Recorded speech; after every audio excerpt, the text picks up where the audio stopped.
আমবাগান Bharat petrol pump ইয়াত CNG available হৈ গৈছে আপোনালোকে ভৰাব পাৰিব আজি 12 তাৰিখ 13 তাৰিখৰ পৰা মানে পুৰা ভৰাব পাৰিব আৰু গাড়ী ল'বলৈ হলে আমাৰ নগাঁও ডিলাৰত কন্টাক্ট কৰিব জসক আমবাগান তেল ডিপো ভাৰত পেট্ৰল আমবাগান আহি উপস্থিত হৈছো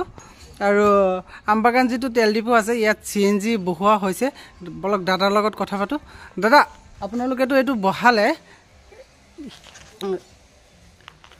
এতিয়া আপোনালোকে আজি স্টাৰ্ট কৰিব ন আজি অপাৰেশনৰ কামখিনি হ'ব লাগে যতৰ সম্ভৱ তথাপি কাইলে বা ফুললি আমাৰ সাৰ্ভিসটো পোৱা যাব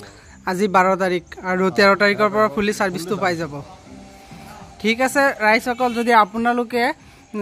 গ্যাস ভৰাবলৈ অসুবিধা পাইছে CNG কাৰণে অসুবিধা পাইছে তেনেহলে আমাৰ আমবাগান আহিব ষ্টেচন দক্ষিণ ভুমুৰাগুৰি ইয়াত আহিব আপোনালোকে ভৰাব পাৰিব আৰু আমি নগাঁও ডিলাৰৰ হও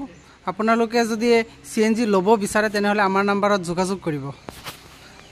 এটো বৰ্তমান অলৰেডি সব কাম হৈ গৈছে কালিৰ পৰা ভৰাব পাৰিব আৰু এটো হল CNG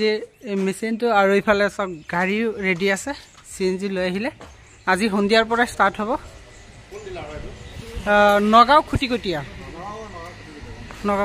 ডিলাৰ হয়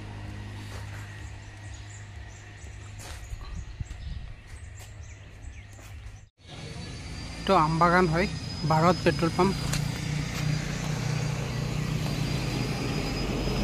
CNG বৰ্তমান এভেইলেবল আছে আপোনালোকে যোগাযোগ কৰিব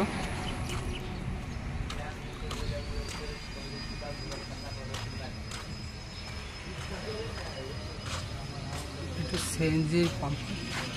পাম্প হয় আমবাগান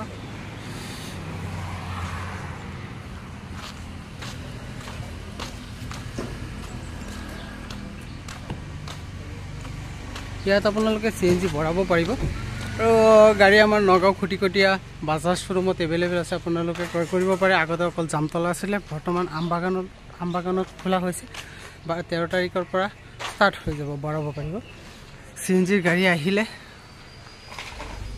ইয়াত ভৰাব আপোনালোকে যোগাযোগ কৰিব মুঠতে ধন্যবাদ আৰু মোৰ নাম্বাৰটো স্ক্ৰিনত দি দিম আপোনালোকে যোগাযোগ কৰি ল'ব